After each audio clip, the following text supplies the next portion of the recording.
অনেক দিন পর আজ একটা দুর্দান্ত ওয়ানডে ম্যাচ দেখলাম। কারণ এটা হওয়ারই ছিল।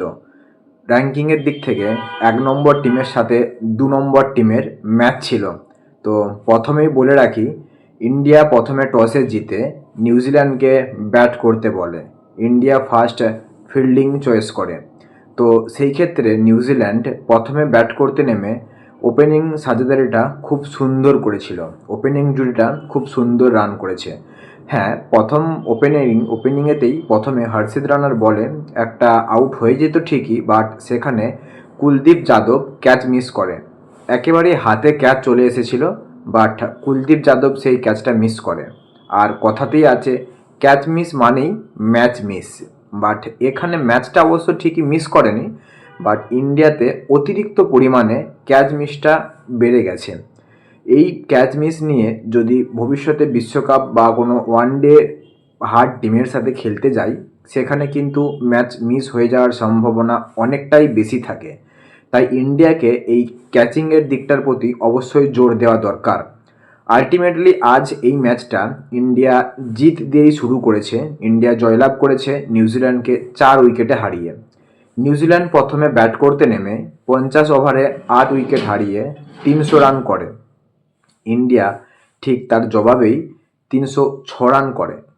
এই যে ম্যাচটা আজ হয়েছে, ওয়ানডে ম্যাচটা, এখানে দুটো টিমই পাল্লা দিয়ে সমানভাবে চলছিল। ম্যাচের মধ্যে এতটুকু মনে হয়নি যে এটা একটা একতরফা ম্যাচ হচ্ছে। কখনো তারা রান করছে বেশি, তো তারপরেই উইকেট পড়ছে। কখনো এরা রান করছে বেশি, তো তারপরেই উইকেট পড়ছে। দুটো টিমের অ্যাকচুয়ালি হাড্ডাহাড্ডি ম্যাচ যাকে বলে, ওয়ানডে হাড্ডাহাড্ডি ম্যাচ আজ আমরা দেখলাম। এখানে অবশ্যই ওপেনিংয়ে ইন্ডিয়া ৩০০ রান তাড়া করতে নেমে প্রথমেই রোহিত শর্মা আউট হয়ে যায়। খুব একটা বেশি রান আজ রোহিত শর্মা করতে পারেনি, কিন্তু আমাদের কিং কোহলি প্রায় সেঞ্চুরির মুখ থেকে ফিরে আসে। ৯১ বলে ৯৩ রান করে সে আউট হয়ে যায় দুর্ভাগ্যবশত। বাট সে তার পারি অবশ্যই ম্যাচকে জেতার মতন জায়গায় নিয়ে যেয়েই শেষ করেছে। তারপর তো আমাদের শ্রেয়স আয়ার রয়েছে, সে চোট সারিয়ে দুর্দান্ত কামব্যাক করেছে। তার পক্ষেও হাফ সেঞ্চুরি করা সম্ভব হলো না, 49 রানে তাকে আউট হয়ে যেতে হয়। বাট আলটিমেটলি কেএল রাহুল, হর্ষিত রানা এবং ওয়াশিংটন সুন্দর মিলে ম্যাচটা জিতিয়ে নিয়ে আসে। এখানে হর্ষিত রানার কথা না বললেও নয়, সে বল হাতে দুটো উইকেট নিয়েছে, যেমনই ঠিক খুব সুন্দর দুর্দান্ত ঝোড়ো একটা ইনিংস খেলেছে ১৩০ স্ট্রাইক রেটের সাথে। এক অনবদ্য এই ইনিংস যেখানে দরকার ছিল, ঠিক সেই মুভমেন্টে ইন্ডিয়ার হয়ে খেলে দিয়েছে। তো এই মুহূর্তে হর্ষিত রানা বোলিং ব্যাটিং দুদিক থেকেই অবশ্যই খুব সুন্দর খেলছে।